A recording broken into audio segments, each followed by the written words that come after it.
علم کا مجھ کو شوق عطا کر خدا، علم کا مجھ کو شوق عطا کر خدا، علم نافع ملے از پائے علماء۔ الحمدللہ رب العالمین والصلاة والسلام علی سید المرسلین، اما بعد فاعوذ باللہ من الشیطان الرجیم، بسم اللہ الرحمن الرحیم۔ الصلاة والسلام علیک یا رسول اللہ وعلی آلک واصحابک یا حبیب اللہ، الصلاة والسلام علیک یا نبی اللہ وعلی آلک واصحابک یا نور اللہ۔ پیارے آقا مدینے والے مصطفیٰ صلی اللہ علیہ وسلم کا فرمان ذیشان ہے کہ جو مجھ پر ایک مرتبہ درود پڑھتا ہے اللہ پاک اسے ایک قیرات اجر عطا فرماتا ہے۔ فرمایا اور قیرات احد پہاڑ کے برابر ہے۔ صلو علی الحبیب صلی اللہ تعالی علی محمد صلی اللہ علیہ وسلم۔ ناظرین، آپ دیکھ رہے ہیں پروگرام علم کی بیٹھک۔ آج کا ہمارا ٹاپک شوق عبادت ہے۔ بینگ اے مسلم ہمیں عبادت کا ذوق و شوق ہونا چاہیے۔ عبادت میں دل کیسے لگے، شوق عبادت کے اندر کیا کیا رکاوٹیں آتی ہیں، ان کو دور کیسے کیا جائے۔ صحابہ کرام ہمارے اسلاف وغیرہ جو تھے ان میں عبادت کا شوق کتنا اور کس قدر ہوا کرتا تھا، انشاءاللہ ان تمام چیزوں سے متعلق آج مفتی اہل سنت، مفتی دعوت اسلامی، شیخ الحدیث و تفسیر مفتی محمد قاسم الطاری دامت برکاتہ العالیہ سے بات کرنی ہے۔ حدیث قدسی میں ہے، اللہ رب العالمین فرماتا ہے کہ میں اپنے جس بندے کے دل میں اپنی عبادت کا شوق پاتا ہوں تو اس کی امور دنیا کا ذمہ میں اپنے ذمہ کرم پر لے لیتا ہوں۔ اللہ پاک ہمیں عبادت کا ذوق و شوق عطا فرمائے۔ آئیے بڑھتے ہیں مفتی صاحب کی طرف۔ السلام علیکم ورحمۃ اللہ وبرکاتہ۔ وعلیکم السلام ورحمۃ اللہ وبرکاتہ۔ استاد صاحب کیسے ہیں آپ؟ خیریت سے؟ الحمدللہ۔ استاد صاحب سوالات کرنے ہیں آج عبادت سے متعلق۔ تو پہلا سوال آپ سے یہ کرنا ہے کہ عبادت میں دل کیسے لگایا جائے، مسلمان کا شوق عبادت بڑھے، اس کا کیا طریقہ ہے؟ بسم اللہ الرحمن الرحیم۔ عبادت کا شوق ویسے تو ہر مسلمان کو ہونا چاہیے، کیونکہ ہمارا عقیدہ تو یہ ہے کہ مقصد زندگی عبادت ہے۔ قرآن پاک کی آیت مبارکہ ہے وَمَا خَلَقْتُ الْجِنَّ وَالْإِنسَ إِلَّا لِيَعْبُدُونَ، میں نے جنوں اور انسانوں کو صرف اس لیے پیدا کیا کہ وہ میری عبادت کریں۔ تو عبادت مقصد زندگی ہے، اس لیے مسلمان کو عبادت کا شوق ہونا چاہیے۔ اس کا بہترین طریقہ تو یہ ہوتا ہے کہ اگر بچپن سے ہی اولاد کو عبادت کا عادی بنایا جائے تو پھر پوری زندگی وہ عبادت پر قائم رہتے ہیں۔ آپ نے دیکھا ہوگا کہ جن بچوں کو بچپن سے عبادت کے حوالے سے ترغیب دی جاتی ہے اور ان کی ذہن سازی کی جاتی ہے تو بڑے ہو کے خواہ وہ زندگی کے کسی بھی شعبے میں چلے جائیں لیکن عبادت کا رجحان، میلان اور ذہن ان کا بنا رہتا ہے۔ ایک تو یہ، دوسرا یہ ہے کہ مثال کے طور پہ اب کسی نے بچپن میں عبادت کی یا نہیں کی، بہر صورت عبادت کا شوق کیسے پیدا ہو؟ اس کے لیے 3 طریقے سب سے بہترین ہیں۔ اگر ان تینوں طریقوں کو اپنا لیا جائے تو جن کو عبادت کا شوق نہ بھی ہو ان کے دل میں بھی عبادت کا شوق پیدا ہو جاتا ہے۔ اس میں پہلا طریقہ تو یہ ہے کہ عبادت کے فضائل پڑھیں۔ نماز کے فضائل ہیں، روزے کے ہیں، زکوٰۃ کے ہیں، راہ خدا میں خرچ کرنے کے ہیں، تلاوت قرآن کے ہیں، اللہ کے ذکر کے ہیں، درود پاک کے ہیں۔ تو آپ نے دیکھا ہوگا کہ جب بندہ کسی شے کی فضیلت پڑھتا ہے تو اس کی طرف مائل ہو جاتا ہے۔ بہت سے ایسے لوگ ہیں کہ جو اتنی کثرت سے درود پاک پڑھتے ہیں کہ ان پہ رشک آتا ہے۔ اچھا، ویسے وہ بالکل ایک نارمل لائف گزار رہے ہوتے ہیں، کوئی بہت زیادہ مذہبی نہیں ہوتے لیکن درود شریف بہت پڑھتے ہیں۔ اب وہ ان سے پوچھیں نا کہ کیا وجہ ہے تو پتہ چلتا ہے جی انہوں نے کبھی کوئی کتاب پڑھی تھی درود شریف کے فضائل پہ تو اس لیے وہ بہت زیادہ درود شریف پڑھتے ہیں۔ اچھا، کسی نے اللہ کے ذکر کے بارے میں فضائل پر کوئی کتاب پڑھی تھی، اس کو اس کا شوق پیدا ہو جاتا ہے۔ تو یوں عبادت کے فضائل پر کتابوں کا مطالعہ کرنا یہ اس حوالے سے بڑا مفید ہوتا ہے، ایک بات۔ دوسری بات یہ ہے کہ عبادت گزاروں کے واقعات پڑھیں۔ عبادت گزاروں کے جو واقعات ہیں یہ یوں کہہ لیں کہ یہ دل کو بہت جلد عبادت کی طرف مائل کرتے ہیں۔ اب ہم صحابہ کرام کی عبادت کے واقعات پڑھیں، نبی پاک علیہ الصلوۃ والسلام کی عبادت کے واقعات پڑھیں، اور تابعین، تبع تابعین، صوفیاء کرام، اولیاء کرام، جن بزرگوں کو ہم مانتے ہیں، جن کے دن مناتے ہیں، جب ان کی عبادت کے واقعات پڑھتے ہیں تو ایک شوق پیدا ہوتا ہے کہ بھائی دیکھیں یار ماشاءاللہ یہ اتنی عبادت کرتے تھے، ہم بھی کچھ کریں۔ تو یہ ایک دوسرا طریقہ ہوتا ہے۔ تیسرا طریقہ یہ ہے کہ عبادت گزاروں کی صحبت میں رہیں، کسی کو اگر کوئی ایسا شخص مل جائے کہ جسے عبادت کا شوق ہو تو جتنا اثر کسی عبادت گزار کی صحبت سے ہوتا ہے اتنا کسی شے سے نہیں ہوتا۔ ایک آدمی عرصے تک تہجد کے فضائل پڑھتا رہتا ہے لیکن اس کے دل میں وہ تہجد پڑھ نہیں پاتا، شوق پیدا ہوتا پڑھ نہیں پاتا، لیکن کسی تہجد گزار کے ساتھ کچھ عرصہ گزار لے وہ خود بخود تہجد پڑھنا شروع کر دے گا، کیونکہ صحبت کا جو اثر ہے یہ بہت زیادہ ہوتا ہے۔ تو یہ تین طریقے ہیں، ایک عبادت کے فضائل کا مطالعہ کیا جائے، دوسرا عبادت گزاروں کے واقعات پڑھے جائیں، اور تیسرے نمبر پر کسی عبادت گزار کی صحبت اختیار کی جائے۔ اب فی زمانہ پریکٹیکلی اس کا طریقہ یہ ہے کہ اگر عبادت کے فضائل پڑھنے ہیں تو الحمدللہ المدینۃ العلمیہ کی ہر موضوع پر آپ کو کتاب مل جائے گی، ذکر الہی کے فضائل پر بھی، تلاوت قرآن کے فضائل پر بھی، نمازوں کے فضائل پر بھی، درود پاک کے فضائل پر بھی کتابیں مل جائیں گی، ان کا مطالعہ کیا جائے۔ دوسرے نمبر پہ ہے عبادت گزاروں کے واقعات، اس پر بھی الحمدللہ اسی نام سے بہت ساری کتابیں مل جائیں گی، صحابیات کے بارے میں، صحابہ کے بارے میں، یا ایک بڑی شاندار کتاب ہے اللہ والوں کی باتیں۔ اللہ والوں کی باتیں جو کتاب ہے تو اس میں بڑی کثرت سے صحابہ، اولیاء کرام، تابعین، ان کی عبادت کے واقعات ہیں۔ تیسرے نمبر پہ ہے صحبت۔ آج کا زمانہ ایسا ہے کہ اس طرح کی صحبت انفرادی طور پہ ملنا بڑا مشکل ہے کہ آدمی کو کسی مسجد کے اندر ایسا کوئی بندہ مل جائے کہ جو بڑا عبادت کا پابند ہو اور آدمی اس کے پاس بیٹھنا شروع کر دے، ایسا کم ہوتا ہے۔ اب اس کا طریقہ یہ ہوتا ہے کہ پھر اجتماعی ماحول کے اندر بیٹھنا شروع کرے۔ جیسے مثال کے طور پہ جو ہمارا ہفتہ وار اجتماع ہوتا ہے نا، اس میں کیا ہوتا ہے کہ ایک تو عشاء کی نماز پڑھی، عشاء کے بعد پھر ذکر اذکار ہیں، اس کے بعد اگر رات مسجد میں اعتکاف کرتا ہے تو تہجد ہوتی ہے، فجر کی نماز ہوتی ہے، اشراق و چاشت ہوتی ہے، پھر اس کے بعد جا کے یہ اجتماع ختم ہوتا ہے۔ اچھا، اس کے علاوہ پھر یہ جو صبح فجر کی نماز کے بعد تفسیر قرآن کا حلقہ لگتا ہے، تو تفسیر قرآن کا جو حلقہ لگتا ہے اس کے اندر بھی یہی ہے کہ تفسیر فجر کی نماز پڑھی، تفسیر قرآن سنی، تلاوت کی، اس کے بعد اشراق و چاشت پڑھی، اور اب یہ جو حلقہ ہوتا ہے یہ مکمل ہو جاتا ہے۔ تو پھر یہ جو اجتماعی ماحول ہوتا ہے اس میں اپنے آپ کو جوڑ لینا جو ہے یہ پھر آدمی کو عبادت کی طرف لے آتا ہے۔ جزاک اللہ خیر۔ نبی پاک صلی اللہ علیہ وسلم کی سیرت مبارکہ کو دیکھا جائے تو مفتی صاحب یہ ارشاد فرمائیے گا، نبی پاک علیہ الصلوۃ والسلام کا شوق عبادت، آپ صلی اللہ علیہ وسلم کا ذوق عبادت کیسا تھا؟ نبی پاک علیہ الصلوۃ والسلام کی ذات مبارکہ تو چونکہ اسوہ حسنہ ہے نا، آئیڈیل ہے، اور عبادت کے اندر تو آپ سے اعلیٰ نمونے کا تصور ہی نہیں ہے۔ عبادت میں نبی پاک علیہ الصلوۃ والسلام کی ذات مبارکہ یہ حرف آخر ہے۔ تہجد نبی پاک علیہ الصلوۃ والسلام نے ہی ادا فرمائی اور آپ ہی نے اس کے فضائل بیان کیے۔ اشراق و چاشت آپ نے ادا بھی فرمائی، اس کے فضائل بھی بیان کیے، اوابین کے فضائل بیان کیے۔ اچھا، اسی طرح نماز سے پہلے کی سنتیں، بعد کی سنتیں، اسی طرح بہت سارے جو نوافل ہیں، اسی طرح راتوں کو جاگ کر عبادت کرنا، تو آقا کریم علیہ الصلوۃ والسلام کے معمولات میں یہ ساری عبادتیں داخل تھیں۔ ذکر الہی کا جہاں تک تعلق ہے، حدیث مبارکہ بخاری شریف کی کہ کان النبی صلی اللہ علیہ وسلم یذکر اللہ فی کل احیانہ، نبی پاک علیہ الصلوۃ والسلام ہر گھڑی اللہ کا ذکر کرتے تھے۔ تو ذکر الہی کی یہ کثرت تھی۔ تلاوت قرآن، نبی پاک علیہ الصلوۃ والسلام تو فرض نمازوں کے اندر جو تلاوت فرماتے تھے وہ لمبی لمبی صورتوں کی تلاوت تھی۔ مغرب کی نماز کے اندر سورہ طور کی تلاوت فرمائی، اسی طرح اور کئی رکعات کے اندر بڑی لمبی لمبی صورتوں کی تلاوت جو ہے وہ مذکور ہے۔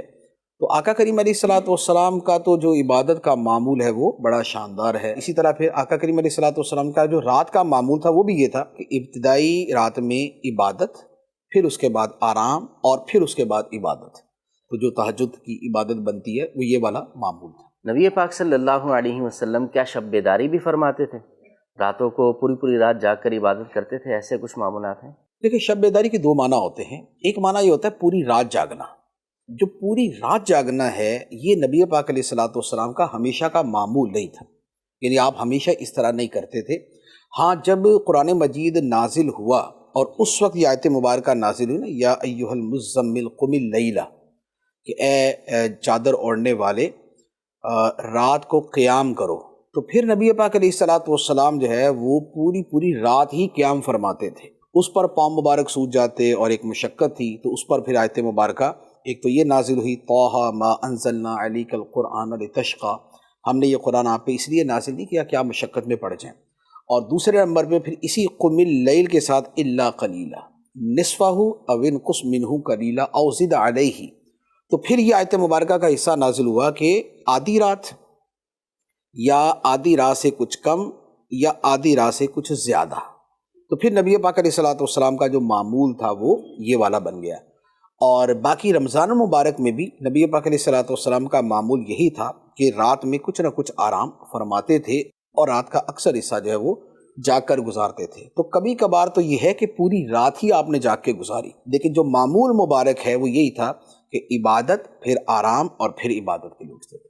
صحیح، جزاک اللہ خیرہ۔ مفتی صاحب، رمضان المبارک کی آمد ہے تو نبی پاک صلی اللہ علیہ وسلم آپ کی عبادت کا انداز نرالا اور شوق عبادت آپ نے ماشاءاللہ بیان فرمایا نبی پاک صلی اللہ علیہ وسلم کا، لیکن جب رمضان کی آمد آتی تو کیا نبی پاک صلی اللہ علیہ وسلم رمضان کی خصوصی طور پر کچھ تیاری فرماتے تھے؟ سرکار صلی اللہ تعالیٰ علیہ وآلہ وسلم کا رمضان سے پہلے جو رمضان کی تیاری تھی اس کے لیے ایک بہت بڑی جو دلیل ہے اور جو تیاری کی علامت ہے وہ تو یہ ہے کہ رمضان کے استقبال کے لیے نبی پاک علیہ الصلوۃ والسلام ماہ شعبان میں روزے رکھتے تھے۔ سبحان اللہ۔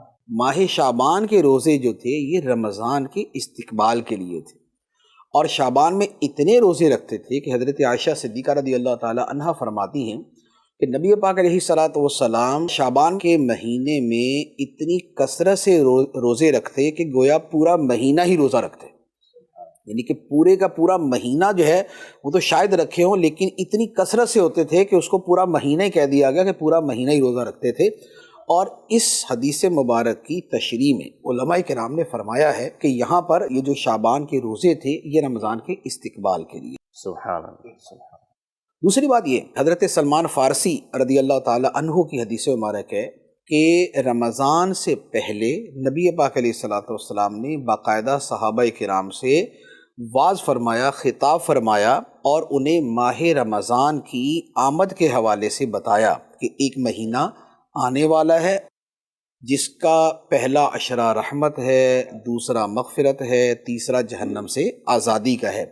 تو یہ جو حدیث مبارک ہے نا کہ جس کے اندر فرمایا گیا کہ اس کا پہلا عشرہ ایسا ہے، دوسرا ایسا ہے، تیسرا ایسا ہے، یہ استقبال رمضان کے لیے ہی نبی پاک علیہ الصلوۃ والسلام نے بیان فرمایا تھا۔ تیسری بات یہ ہے کہ نبی پاک علیہ الصلوۃ والسلام کا پہلے معمول یہ تھا کہ رمضان المبارک کا پورا مہینہ اعتکاف فرماتے، اور بعد میں پھر یہ ہو گیا کہ جو آخری عشرہ تھا، آخری 10 دن ہے، اس کا اعتکاف فرماتے، اور صحابہ کرام بھی پہلے نبی پاک علیہ الصلوۃ والسلام کے ساتھ پورے مہینے کا اعتکاف کرتے اور اس کے بعد پھر آخری عشرے کا اعتکاف کرتے۔ اب بڑی ایک واضح سی بات ہے کہ جب کسی شخص نے کچھ دنوں کے لیے اپنے آپ کو ایک باؤنڈ کرنا ہو کسی جگہ پہ تو وہ اس سے پہلے اپنے دیگر کاموں کو نمٹاتا ہے۔ اب نبی پاک علیہ الصلوۃ والسلام کا جب پہلے سے یہ ارادہ تھا کہ آپ نے رمضان المبارک کا پورا مہینہ اعتکاف کرنا ہے، تو جو آپ کے معمولات زندگی مسجد کے علاوہ تھے وہ لازمی بات ہے کہ آپ نے وہ پہلے سے مکمل فرما لیے، اور صحابہ کرام کے جو نبی پاک علیہ الصلوۃ والسلام کو دیکھ کر ہی عمل کر لیا کرتے تھے، انہوں نے جب دیکھا کہ آقا کریم علیہ الصلوۃ والسلام اپنے معاملات کو نمٹا رہے ہیں تاکہ رمضان کے اندر اعتکاف بیٹھے، تو وہ بھی اپنے معاملات کو اسی طرح نمٹا لیا کرتے تھے۔ اور پھر صحابہ کرام کا طریقہ یہی تھا کہ جب رمضان المبارک کا مہینہ آنے لگتا تو وہ اس سے پہلے اپنے جتنے کوئی کاروباری معاملات ہیں، کوئی دوسرے معاملات ہیں، وہ سارے نمٹا لیتے تاکہ رمضان کے اندر انہیں پھر عبادت کے علاوہ کسی اور کام کی مشغولیت نہ ہو۔ تو یوں آقا کریم علیہ الصلوۃ والسلام کی جو رمضان کے لیے استقبال ہے اور رمضان کے لیے جو تیاری ہے وہ ان روایات اور ان واقعات سے ثابت ہوتی ہے۔ مفتی صاحب، اگر ذہن میں آتا ہے کہ روزے رکھیں گے تو بیمار ہو جائیں گے، اتنا زیادہ عبادت کریں گے تو بیمار ہو جائیں گے، اور پھر رمضان کے آنے سے پہلے ہی اپنی صحت کا خیال کرنا چاہیے نہیں چاہیے، کیا فرماتے ہیں اس حوالے سے؟ صحت کا خیال کرنا تو خیر ہمیشہ ہی چاہیے، صحت جو ہے وہ ایک مطلوب چیز ہے۔ اللہ تعالیٰ کو صحت مند بندہ بیمار سے زیادہ پسند ہے، اور قوی مومن جو ہے وہ ضعیف مومن سے زیادہ پسند ہے۔ صحت اللہ تعالیٰ کی بڑی عظیم نعمت ہے، اور ایسی اہم چیز ہے کہ ایسا کام قصداً کرنا کہ جس سے صحت خراب ہو، شریعت نے اسے حرام قرار دیا۔ مثال کے طور پہ مٹی کھانا، کوئی آدمی مٹی کھاتا ہے کہ جس سے اس کا پیٹ خراب ہو جاتا ہے تو مٹی کھانا حرام ہے۔ اسی طرح کوئی شخص کھانا اتنا زیادہ کھاتا ہے کہ بدہضمی ہو جاتی ہے، تو اتنا کھانا کھانا حرام ہے، تو وجہ کیا ہے؟ وجہ یہ کہ صحت خراب ہو جائے گی۔ تو اس سے آپ سمجھ جائیں کہ صحت کی حفاظت کرنا کتنا اہم ہے۔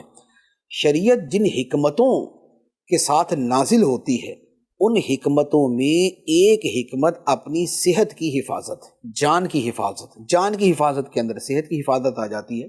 تو رمضان المبارک سے پہلے بھی اور رمضان المبارک کے دوران بھی صحت کا خیال کرنا چاہیے۔ اور میرے خیال میں صحت کا معاملہ ایسا نہیں ہے کہ جس کے لیے کسی کو ترغیب دینی پڑے، ہر بندے کو سمجھ ہوتی ہے کہ صحت صحیح رکھنی ہے، اور جو صحت خراب کرتے ہیں تو وہ سمجھ کے باوجود ہی خراب کر رہے ہوتے ہیں، پتہ بھی ہوتا ہے کہ اس چیز سے صحت خراب ہو جائے گی، پھر بھی لگے ہوتے ہیں۔ دوبارہ صحت کا خیال تو کرنا چاہیے۔ جزاک اللہ خیرہ۔ مفتی صاحب، وہ جو سوال تھا کہ روزہ رکھنے سے اگر بیمار ہو جائیں گے، روزہ رکھنے سے بیمار ہونے کا جو مطلب ہے وہ کیا ہے، اس کو دیکھنا پڑے گا۔ دیکھیں، ایک تو یہ ہے کہ خیال ہی ہے کہ بھی روزہ رکھیں گے تو بیمار ہو جائیں گے، کمزوری آ جائے گی۔ نہیں، کمزوری ہونا اور چیز ہے، بیماری ہونا اور چیز ہے۔ کمزوری تو آئے گی آئے گی، روزہ رکھیں گے جب اتنا ٹائم نہیں کھائیں گے تو کمزوری تو آئے گی۔ افطار کے وقت تو پہلوان بھی جو نا یوں کر کے بیٹھا ہوتا ہے، تو لہذا کمزوری تو آئے گی۔ ٹھیک ہے، بیمار ہونا اور چیز ہے، کمزوری ہونا اور چیز ہے۔ ہاں، کمزوری ناقابل برداشت کمزوری کہ بندہ گر ہی پڑے، جیسے کسی کی شوگر لو ہو جائے، تو اب شوگر لو کے اندر آدمی بالکل مرنے کے قریب پہنچ جاتا ہے، گر جاتا ہے، اس کے ہاتھ پاؤں کپکپانا شروع ہو جاتے ہیں، ہے یہ بھی کمزوری۔ لیکن یہ کمزوری وہ ہے جو شدید تکلیف کا سبب ہے۔ تو بات یہ ہے کہ اگر تو محض کمزوری کی بات ہے تو اس کے لیے تو روزہ چھوڑنے کی کوئی اجازت نہیں۔ دوسری بات یہ ہے کہ روزہ رکھنے سے حقیقتاً بیمار ہو جانے یا بہت شدید کمزوری کا ظن غالب ہے، گمان غالب ہے کہ ہو جائے گا، تو اب ایسی صورت میں شریعت نے کئی صورتیں بیان فرمائی ہیں کہ جن کے اندر اسے روزہ چھوڑنے کی اجازت ہے۔ جیسے یہ بھی ہو سکتا ہے کہ کسی آدمی کو روزہ رکھنا وہ برداشت نہیں کر سکتا، جیسے بوڑھا آدمی۔ اب بوڑھے آدمی کے لیے شریعت نے فدیہ رکھا ہے، یعنی ایسا بوڑھا کہ جو روزہ رکھنے کی نہ اب طاقت رکھتا ہے نہ تب طاقت رکھتا ہے، یعنی بعد میں بھی نہیں رکھ سکے گا، تو اس کے لیے فدیہ کا فرمایا۔ تو اب یہ کیا ہے کہ جن میں روزہ رکھنے کی طاقت نہیں ہے، وَعَلَى الَّذِينَ يُطِيقُونَهُ فِدْيَةٌ طَعَامُ مِسْكِينٍ، تو یہ وہی ہیں کہ جو روزہ رکھنے کی طاقت ہی نہیں رکھتے۔ دوسرے وہ ہیں کہ جو بیمار پڑ جائیں گے، تو وہ بھی اصل میں وہی ہوئے کہ جو روزہ رکھنے کے بعد میں طاقت نہیں رکھتے۔ اچھا، اسی طرح کچھ بیماریاں وہ ہوتی ہیں کہ جن کے اندر مسلسل کوئی نہ کوئی ٹیبلٹ کھانی ہوتی ہے، جیسے مثال کے طور پہ جن کا یہ گردوں کا بہت زیادہ سینسیٹیو قسم کا پرابلم ہو، جیسے ٹرانسپلانٹ وغیرہ ہو، تو اب ان کا یہ ہوتا ہے کہ اس کے بعد ان کو ہر 6 گھنٹے بعد 8 گھنٹے بعد کوئی ٹیبلٹ کھانی ہے، ورنہ شدید ترین نقصان ہو جائے گا ان کا۔ تو اب وہ 8 گھنٹے سے زیادہ جو ہے نا وہ گزار ہی نہیں سکتے، تو لازمی بات ہے کہ ان کو معافی ہو جائے گی، ان کے لیے رخصت ہو جائے گی۔ جزاک اللہ خیرہ مفتی صاحب، اللہ پاک آپ کے علم میں اضافہ فرمائے۔ مدنی چینل کے ناظرین ہمارے ساتھ اسلام پہ بھی موجود ہیں، آئیے ان کے سوالات کی طرف بڑھتے ہیں۔ روزوں سے متعلق علم سیکھنا کیا ہر مسلمان پر فرض ہے؟ علم کا سیکھنا جو ہے اس کے بارے میں حکم شرعی واضح ہے کہ جیسے حدیث مبارک ہے کہ علم کا سیکھنا ہر مسلمان مرد و عورت پہ فرض ہے۔ اچھا، وہ کون سا علم ہے تو اس کی تفصیل بھی علماء کرام نے بیان فرمائی ہے کہ جس علم کا سیکھنا فرض ہے وہ ہے کہ جو کسی بندے کو کوئی معاملہ، کوئی مسئلہ پیش آئے۔ نماز ہر مسلمان کو پیش آتی ہے، ہر ایک نے پڑھنی۔ اب روزوں کا معاملہ وہ بھی یہی ہے، روزہ بھی ہر مسلمان مرد و عورت نے رکھنا ہے، یعنی جو بالغ ہے اس پہ روزہ فرض ہے۔ جب روزہ فرض ہے تو لازمی بات ہے کہ اس کے کچھ مسائل کا سیکھنا تو فرض ہوگا تاکہ وہ فرض صحیح طریقے سے ادا ہو سکے۔ کچھ مسائل وہ ہیں کہ جو بالکل بدیہی اور بڑے واضح ہیں کہ جو بھی روزہ رکھے گا تو اسے اتنا تو پتہ ہوگا کہ روزہ کسے کہتے ہیں، یعنی یہ مفہوم وہ جانتا ہے کہ فجر کا وقت شروع ہونے سے لے کر غروب آفتاب تک یہ جو ڈیوریشن ہے اس میں کھانے پینے سے بچنا ہے۔ تو اب یہ وہ والی چیز ہے کہ جس کا تقریباً ہر ایک کو پتہ ہی ہوگا کہ روزہ اسی کا نام ہے، لیکن اس کے ساتھ کچھ اور ریلیٹڈ مسائل ہو سکتے ہیں کہ جن کی وجہ سے وہ یہ سمجھے کہ میرا روزہ ٹوٹ گیا جبکہ نہ ٹوٹا، یا وہ یہ سمجھے کہ نہیں ٹوٹا اور ٹوٹ جائے۔ تو یہ والی جو چیزیں ہیں، مثال کے طور پہ کوئی بندہ سگریٹ پیتا ہے، اب سگریٹ پینے سے روزہ ٹوٹ جاتا ہے، تو اب کم از کم جو بندہ سگریٹ پینے والا ہے اس کے لیے یہ مسئلہ جاننا تو ضروری ہے کہ میں سگریٹ پیوں گا تو روزہ ٹوٹ جائے گا، کیونکہ اس کا روزے کا فرض پورا ہونا اس پر موقوف ہے کہ وہ اس سے بچے۔ تو ہر بندے کے اعتبار سے کچھ ایسے مسائل ہو سکتے ہیں کہ جن کا سیکھنا اس پر فرض ہو یا واجب ہو، تو یوں کہہ لے کہ بہرحال روزے کے کچھ مسائل ایسے ہیں کہ جن کا سیکھنا ہر مسلمان پہ فرض ہوگا یا واجب ہوگا۔ اسی میں ایک اور مسئلہ عرض کر دیتا ہوں کہ جس میں غفلت بھی ہوتی ہے اور اس کا سیکھنا ضروری ہے۔ جیسے یہ مشہور ہے اور ہر مرتبہ ہر سال ہی کوئی نہ کوئی پوسٹ بھی اس حوالے سے وائرل ہو جاتی ہے کہ جب تک اذان جاری ہے تب تک کھا سکتے ہیں۔ اب قرآن پاک کی آیت مبارکہ ہے کہ کھاؤ پیو حتی یتبین لکم الخیط الابیض من الخیط الاسود من الفجر، کہ جو رات کی سیاہی ہے اور جو دن کی سفیدی ہے یہ دونوں واضح ہو جائیں تب تک کھانے پینے کی اجازت ہے، اس کے بعد نہیں۔ ثم اتموا الصیام الی اللیل، پھر رات تک یعنی غروب آفتاب تک روزہ پورا کرو۔ اب یہ جو حکم ہے اگر یہ نہیں پتہ ہوگا تو ہوگا یہی کہ یار ابھی وہاں کی آواز آ رہی ہے، وہاں کی اذان کی آواز آ رہی ہے اور یہ لوگ کرتے ہیں۔ اچھا اسی طریقے سے لوگوں نے یہ سمجھا ہوا ہے کہ سائرن بجنے تک ہم جو ہے نا وہ کھانا پینا جاری رکھ سکتے ہیں، جبکہ لازمی بات ہے کہ سائرن بجنا جو ہے یہ تو کوئی شریعت کی جو ہے وہ کوئی دلیل نہیں ہے۔ اصل دار و مدار تو جو ہے وہی ہے کہ سحری کا وقت ختم تو روزہ، اب سائرن آدھے گھنٹے بعد بجا دیں تو کیا مطلب روزہ آدھا گھنٹہ آگے ہو جائے گا؟ نہیں۔ تو اب دیکھیں یہ والی جو چیزیں ہیں ان کا سیکھنا ہر ایک پہ ضروری ہوگا۔ اچھا اسی طریقے سے بعض لوگ جو ہے وہ مرغے کا اعتبار کرتے ہیں کہ جب تک مرغا بانگ دے رہا ہے تب تک کھاتے رہو، ٹھیک ہے۔ تو اب پتہ چلے کہ مرغا بیمار تھا، وہ اٹھا ہی لیٹ، وہ بانگ اس نے بعد میں دے دی، تو کیا کریں گے؟ تو بہت سے مسائل میں غلط فہمیاں ہوتی ہیں، بہت سے مسائل کے اندر غفلتیں ہوتی ہیں، تو ان کا جاننا ضروری ہوتا ہے۔ تو کم از کم ہر بندے کو روزوں کے مسائل جو ہے نا ایک مرتبہ سننا پڑھنا جو ہے یہ اپنے معمول میں کرنا چاہیے۔ ایک سوال یہ بھی پوچھنا تھا کہ عبادت میں لذت کیسے حاصل ہو؟ عبادت کا ذوق و شوق تو آپ نے بیان فرمایا، عبادت کی مٹھاس کیسے ملے؟ دیکھیے عبادت کے حوالے سے ایک بات ذہن میں رکھنی چاہیے کہ عبادت میں مشقت کا ہونا یہ تقریباً اس کا ایک لازمی جز ہے، ٹھیک ہے۔ بیشتر لوگوں کی جو حالت ہے وہ یہی ہوتی ہے کہ عبادت میں کچھ مشقت ہوتی ہے، کیونکہ عبادت کے لیے وقت نکالنا پڑتا ہے، عبادت کے لیے کوئی شے چھوڑنی پڑتی ہے۔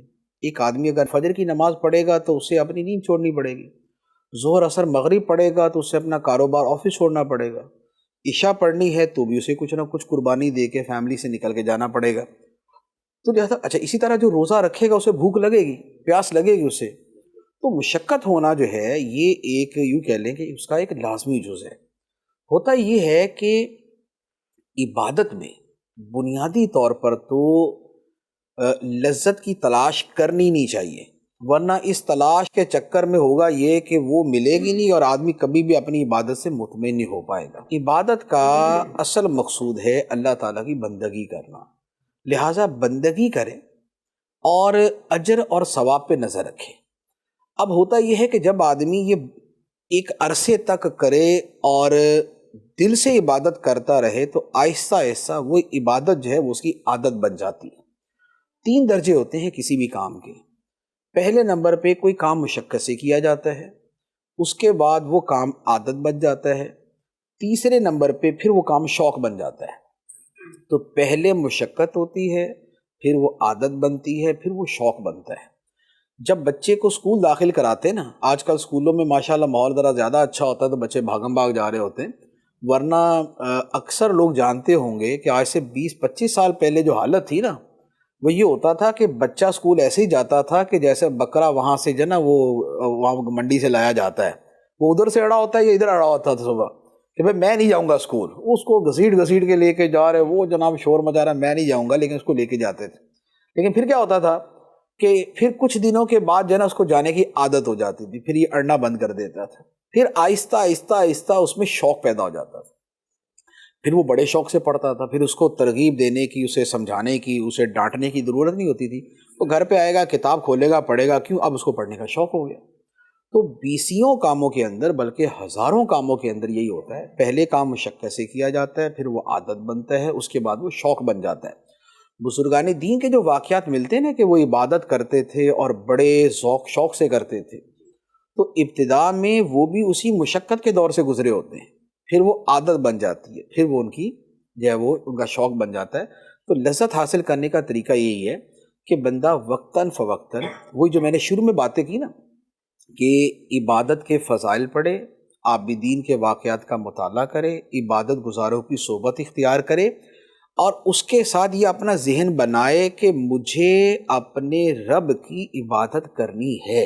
تو عبادت کرنے کے ساتھ یہ ذہن رکھنا ضروری ہے کہ مجھے عبادت کا شوق پیدا ہو اور میں اپنے رب کی بندگی کر رہا ہوں، ورنہ یہ ہوگا کہ ورنہ تو 50 سال بھی عبادت کرتے رہے نا تو مشقت کی مشقت ہی رہے گی وہ، اور بہت زیادہ ترقی کی تو عادت تک پہنچے گی، شوق تک نہیں پہنچ سکتی۔ شوق تک پہنچنے کے لیے جو ایک لا لگانا ہے خدا سے وہ ضروری ہوتی ہے۔ محبت ہوگی تو پھر شوق ہوگا، محبت اور لگن ہے تو شوق ہے، یہ نہیں ہے تو پھر یا مشقت ہے یا عادت ہے۔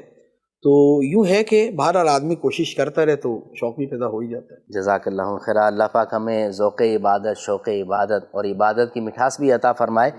آئیے بڑھتے ہیں اپنی آڈینس کی طرف اور سوالات لیتے ہیں۔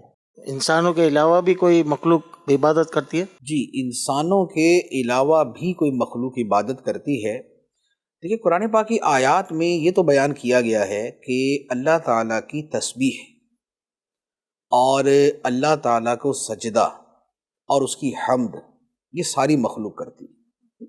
جیسے ایک آیت مبارکہ، بڑی مشہور آیات ہیں، چند ایک آیات تو بڑی مشہور ہیں جو تقریباً مسجدوں کے اندر ائمہ مساجد نمازوں میں تلاوت کرتے ہیں۔ سبح للہ ما فی السماوات و ما فی الارض، اس کا ترجمہ یہ ہے کہ اللہ کی تسبیح بیان کی ہر اس شے نے جو آسمانوں میں ہے اور جو زمین میں ہے، یا ہے یسبح للہ ما فی السماوات و ما فی الارض، کہ آسمان و زمین کی ہر شے اللہ کی تسبیح بیان کرتی ہے۔ یا ایک آیت مبارکہ ہے وَإِن مِّن شَيْءٍ إِلَّا يُسَبِّحُ بِحَمْدِهِ، کوئی شے ایسی نہیں ہے جو اللہ کی حمد کے ساتھ اس کی تسبیح نہ کرتی ہو، اس کا مطلب ہے کہ تسبیح کرتی ہے۔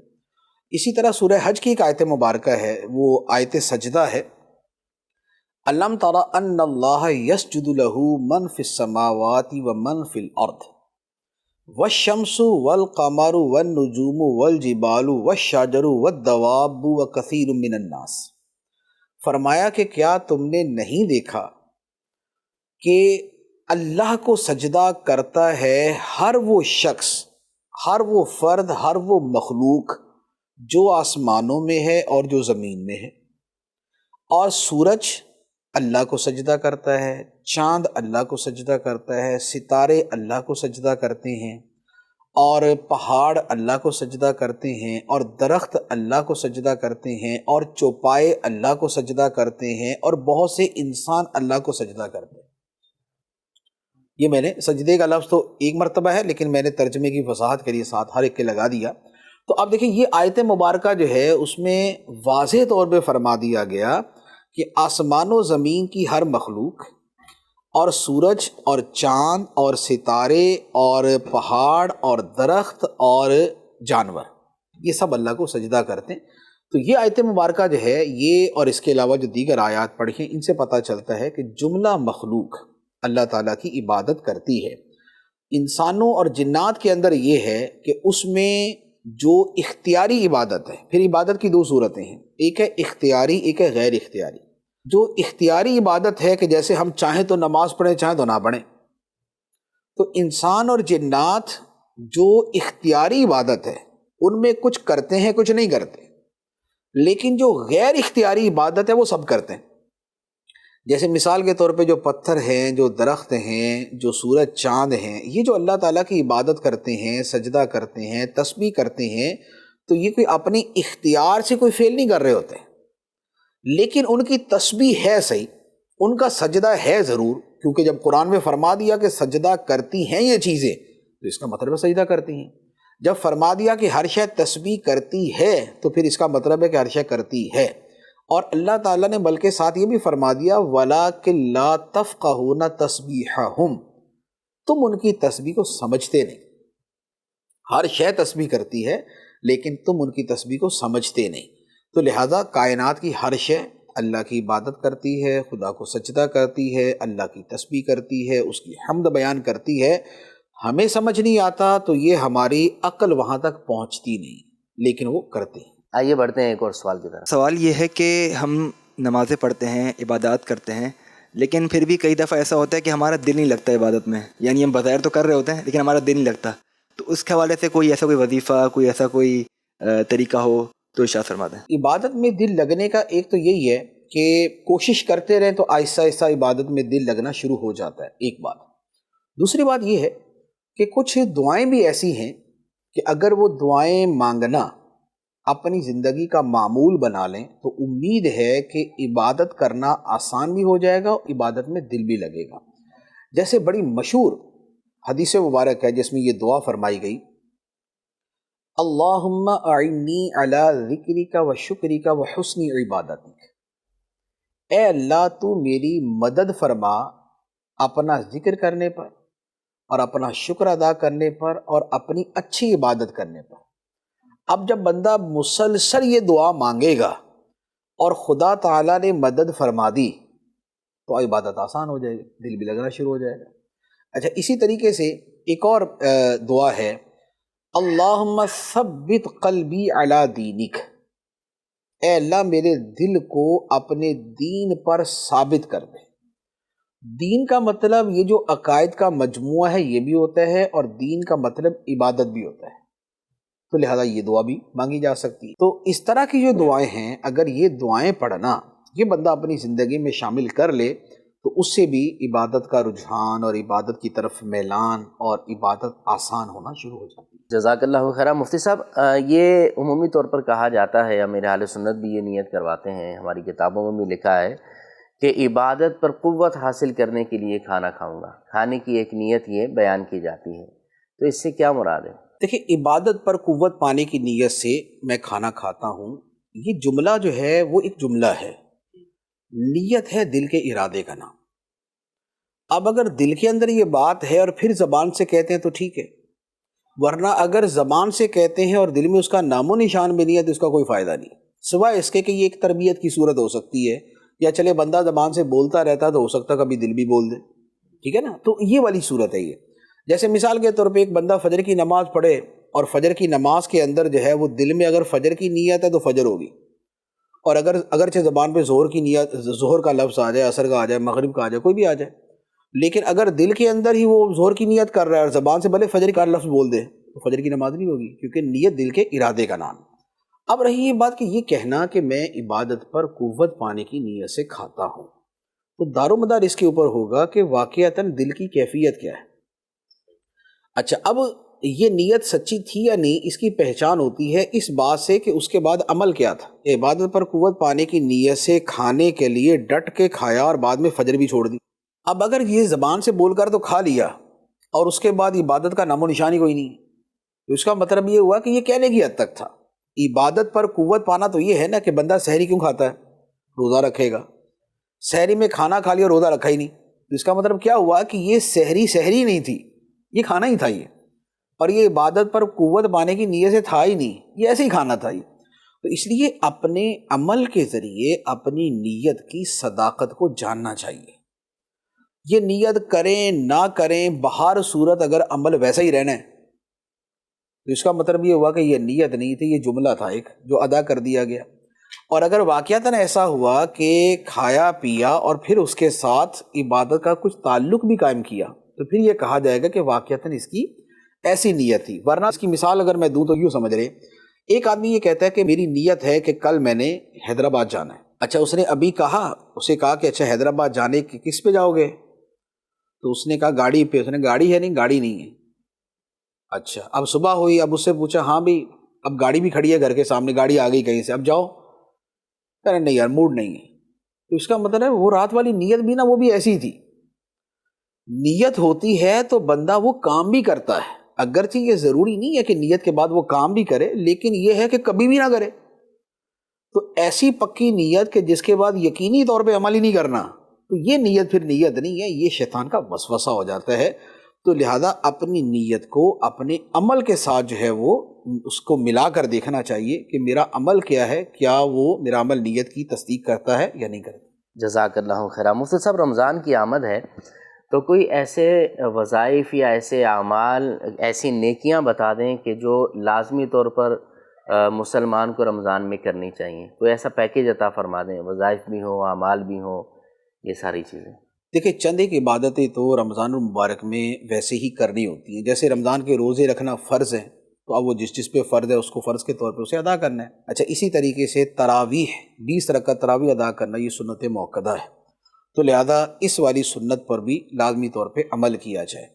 اب اس کے علاوہ جو دیگر چیزیں، اچھا اسی طرح آخری عشرے کا اعتکاف ہے، تو اعتکاف رمضان کی ایک خاص عبادت ہے کہ جس کی رمضان میں بطور خاص بڑی فضیلت ہے، تو یہ چند عبادتیں تو وہ ہیں جو کرنی چاہیے۔ اب اس کے علاوہ آدمی اپنے معمول میں کوئی بھی عبادت شامل کر لے، خواہ 1 یا 2 یا 3 یا 4۔ جیسے نبی پاک علیہ الصلوۃ والسلام کا معمول مبارک یہ تھا کہ رمضان المبارک میں آپ صدقہ خیرات بڑی کثرت سے کرتے تھے، لہذا یہ والا اپنی زندگی میں شامل کرے۔ اچھا، تراویح کے علاوہ نبی پاک علیہ الصلوۃ والسلام قرآن مجید جبرائیل امین علیہ السلام سے سنتے اور انہیں سناتے، تو لہذا قرآن پاک سننے، سنانے، پڑھنے کا معمول یہ بھی شامل کر لینا چاہیے۔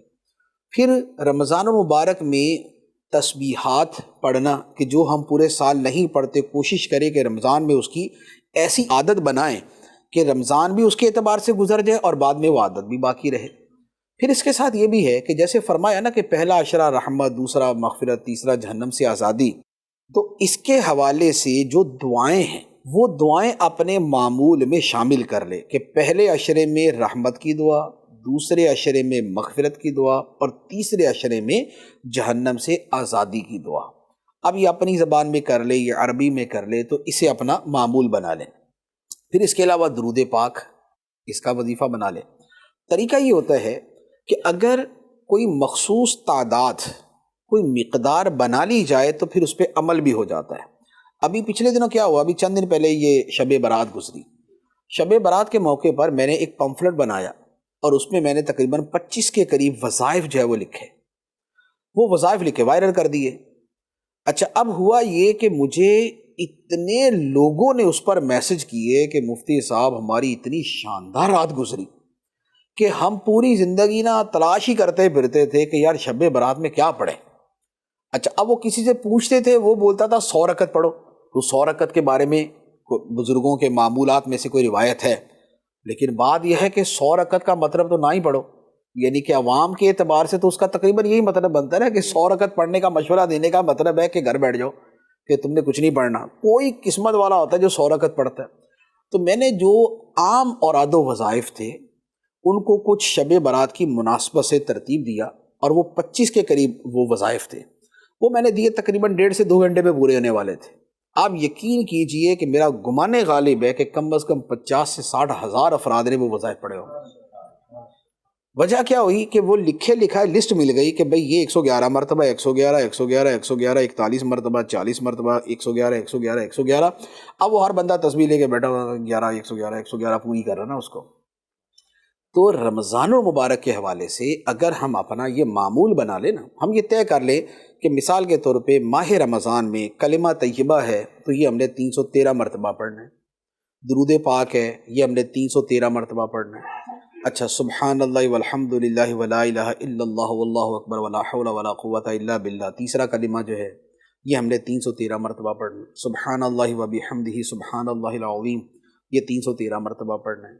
ایک پارہ یا 2 پارے کی روزانہ تلاوت کرنی ہے۔ تو یوں اگر چند تسبیحات ہم معین کر لیں کہ یہ پڑھنی ہے اور اتنی تعداد میں پڑھنی ہے، تو پھر یہ عبادت کرنا بڑا آسان ہو جائے گا، کیونکہ پھر روزانہ اس کے لیے تلاش نہیں کرنا پڑے گا کہ بھئی اب کیا پڑھنا ہے، اب کیا پڑھنا ہے، پتہ بھی یہ والا میرا معمول ہے، اسے میں نے پورا کرنا ہے۔